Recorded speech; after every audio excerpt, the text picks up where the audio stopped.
There's a reason Claude can now check your calendar, edit your files, and query your database.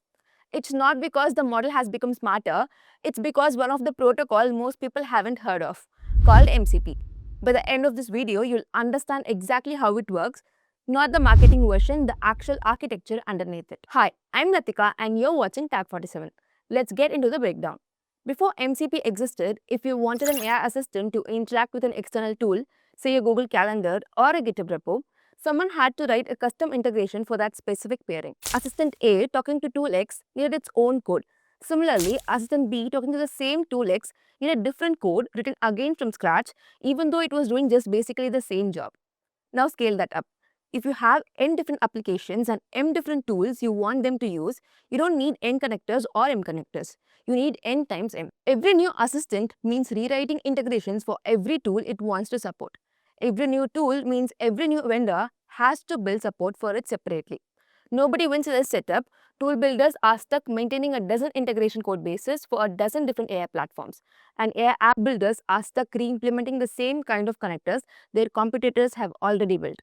This is what's often called the N by M integration problem, and it's the exact reason MCP exists. MCP stands for Model Context Protocol, but the name undersells what it actually is.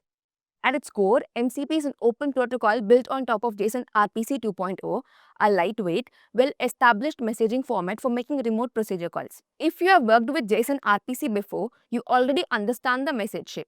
MCP takes that format and adds a very specific set of rules on top of it, defining exactly how AI applications should discover and use external capabilities. Structurally, it's a client-server architecture and it defines three roles. The host is the AI application itself. Think Claude Desktop or an IDE with AI features built in. The host is what the user actually interacts with, and it's responsible for managing the overall experience, including deciding which server to connect to. Inside the host lives the client. The client's job is narrow and specific. It manages exactly one connection to exactly one server. If a host wants to talk to three different servers, say a file system server, a calendar server, and a database server, it spins up three separate clients internally, each maintaining its own isolated connection.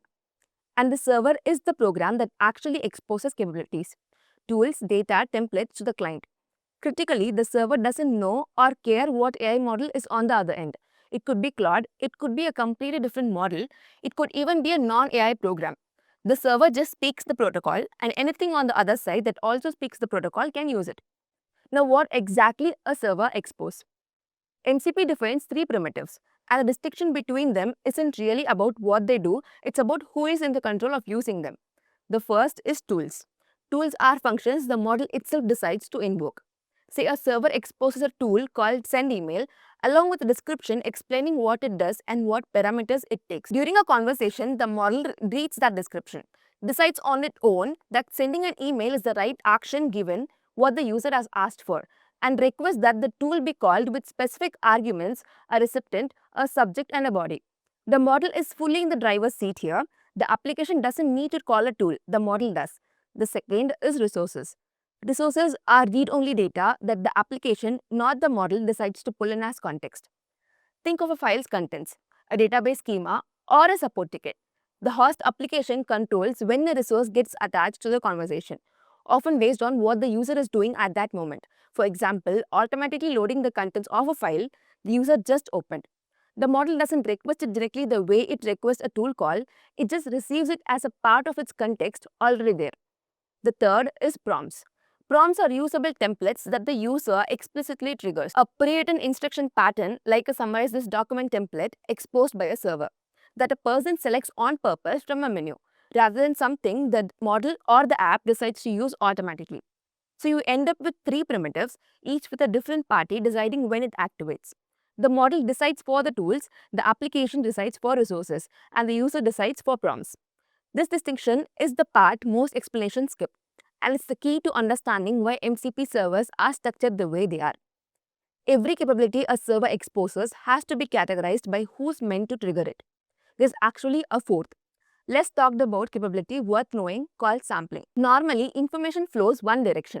The client sends request to the server, sampling flips that. It lets the server ask the client to run a completion through the model itself, without the server needing its own AI model or API key. Say a server is processing a large batch of files and needs the model's judgment for each one. Instead of the server calling out to some AI provider on its own, it asks the host client to do that completion. And the host stays in control since it can review or approve what's been sent before anything happens. It's a similar part of the spec. But it's a good example of how deliberately MCP keeps the model itself in one place, controlled by the host rather than scattered across every server that wants to use it. To make all of this concrete, let's trace one real interaction from start to finish. Say you ask your assistant, summarize the open issues in my GitHub repo and email me the summary. Two different servers are involved here, a GitHub server and an email server, both already connected through their own clients inside the host. The model first decides it needs data, so it requests a tool called something like list open issues against the GitHub server. That's a tool because the model is the one deciding it's needed. The GitHub server executes that call against the real GitHub API, and the result, a list of issues, flow back through the client into the model's context. The model reads through them and writes a summary. Then it needs to send that summary somewhere. So it requests a second tool call, this time against the email server. Something like send email with the summary as the body. The email server executes it, sends a confirmation back, and the model reports back to you that it's done. Two completely different servers built by two completely different teams who never had to know about each other, both reachable through the same exact protocol. So how does a client and a server actually start talking to each other? There's a defined cycle in 3 stages. First, initialization. The client and server performs a handshake, exchanging protocol versions and declaring what capabilities each side supports. This ensures both sides agree on what's possible before anything else happens, which matters because the protocol has evolved over multiple versions and a client shouldn't assume a server supports features it was never built with. Second, discovery. The server tells the client exactly what it has to offer, its available tools, resources, and prompts, each with a name and a natural language description. These descriptions matter more than people expect because the model reads them to decide whether and when to use each tool. A poorly described tool is a tool the model will misuse or ignore. Third, invocation. The model decides it needs to call a tool.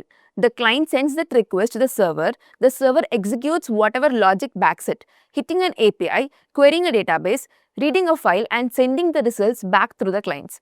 That result gets folded into the model's context and the model continues, sometimes chaining into another tool call, exactly like the GitHub and email example.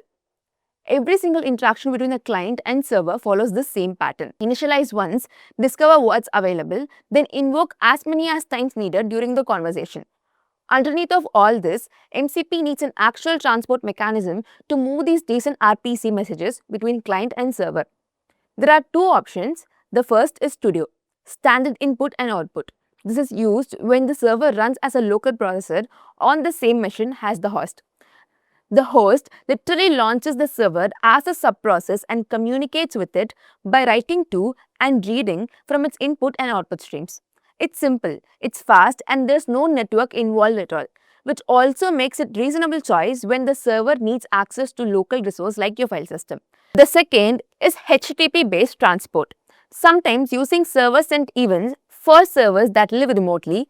This is what lets an MCP server run on a completely different machine, may be hosted by a company offering their tools as an MCP server over the internet and still be reachable by any client anywhere. The trade-off is straightforward. Local transport is simpler and faster. Remote transport is what makes servers shareable and usable by people who aren't running them. Now let's talk about something that matters more than it gets credited for: permissions and trust. Giving a model the ability to call tools on your behalf is genuinely risky if it's done carelessly. A tool that can send emails or delete files is not something you want invoked silently. So the protocol leans on the host to be the enforcement point.